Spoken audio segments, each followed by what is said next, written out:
So I asked Sean Croxton, hey Sean, you up for a live nutrition debate? My last person pulled out. Do you do live debates, bro? Absolutely not. To be honest, with your track record of consistent immaturity, I don't think anyone would ever take you up on the offer, Harley. No offense intended, keeping it real. So you can read that, I guess.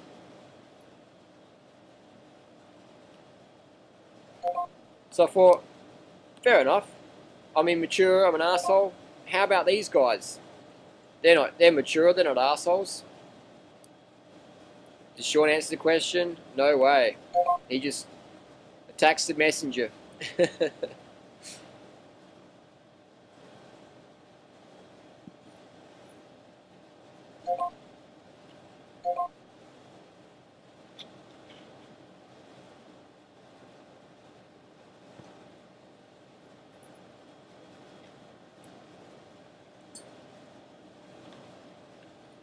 So basically we have Sean here, he's just trying to avoid the question. He's trying to character assassinate me, which is a good technique to do.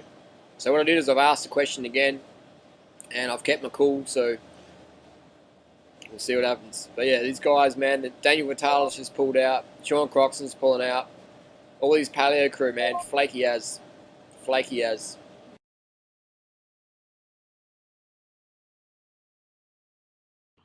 So here we have Sean Croxton being asked about tendonitis. Person's got some tendonitis. And Sean Croxton's answer is bone broth. Drink some bone broth. Don't worry about your training or your sleep or anything. Just drink some bone broth. Now what's that saying? You didn't drop the ball. You never had to start with. Now let's hear Sean's opinion on juice. Fruit and vegetable juice. Let's hear Sean's opinion on juice. I am not a fan of juice. It is not healthy for you. I am not a fan of juice. It is not healthy for you. I am not a fan of juice. It is not healthy for you. I am not a fan of juice. It is not healthy for you.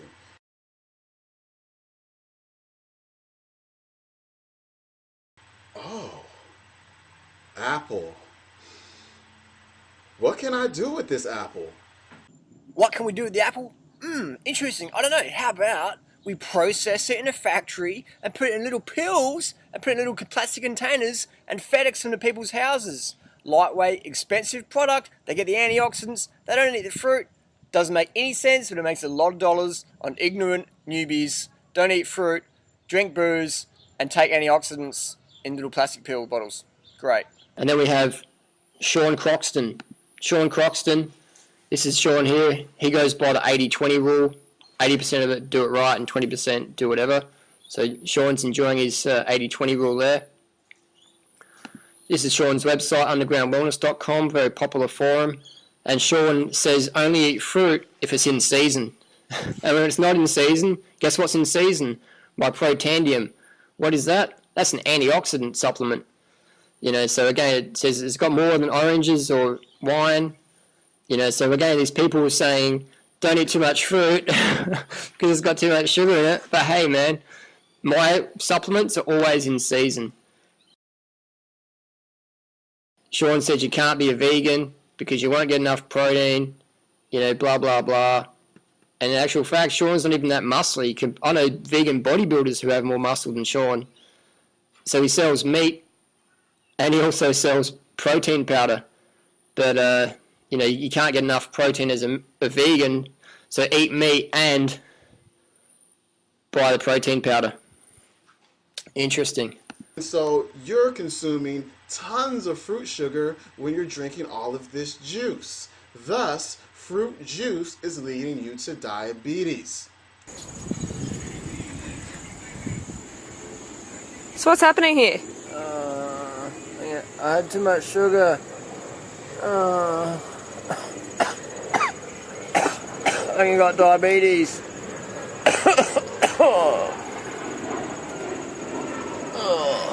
Pathetic. Oh man, what I want to hear the truth about plant-based diets, high carb, low fat, that's where it's at. Check out these books. Lock on down to Amazon or your local bookshop. Check them out.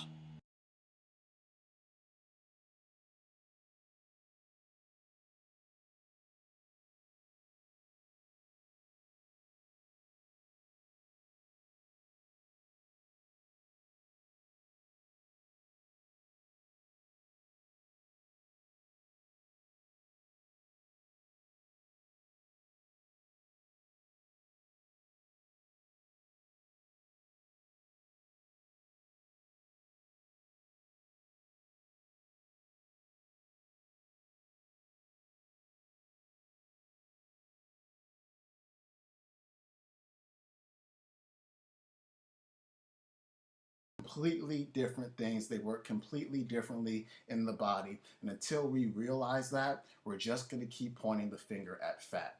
It's not the fat, it's the fructose, it's the sugar. A lot of our obesity problem is rooted in what I just talked about. And check out Dr. Lustig's video, Sugar the Bitter Truth.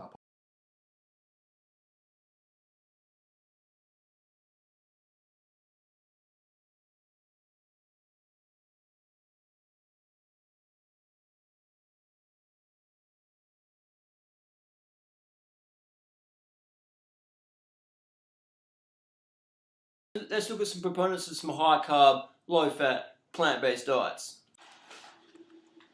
Okay, so we have Kenneth Williams, vegan bodybuilder, Richard Gambino, another fruity runner, author of Skinny Bitch, Rory Friedman. Now we have Doug Graham, the guy who has eaten more simple sugars than anyone on the planet. We have a six-pack Sebastian, another high fructose eater. Chris Calafero. They consume a high amount of carbohydrates. Scott Spitz.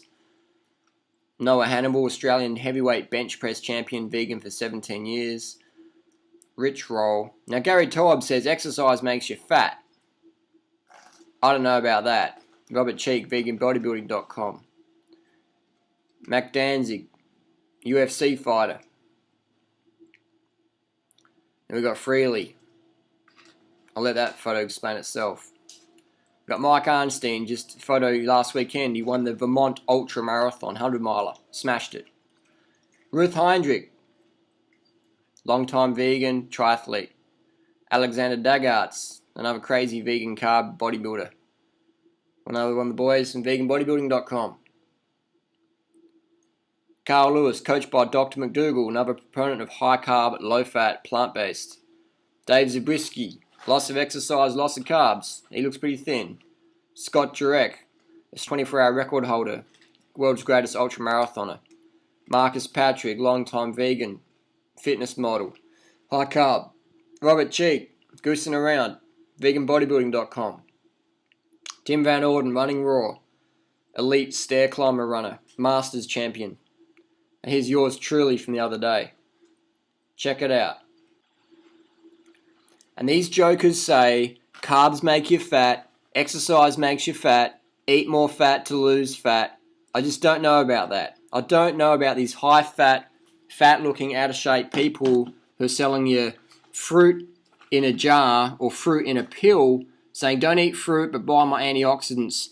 Don't eat fruit, and when you binge, just, I don't know, like maybe it's your genetics or something like that. Anything but a high carbohydrate, low fat, plant-based lifestyle that's getting results for everyone around the world who follows that program. It's insane. But hey, don't listen to me. Listen to your intuition. Don't listen to hucksters. Listen to your intuition. What makes sense? Judge by results, not by theory. So Sean, I hope you got your umbrella, because it's raining cold hard facts up here, brother.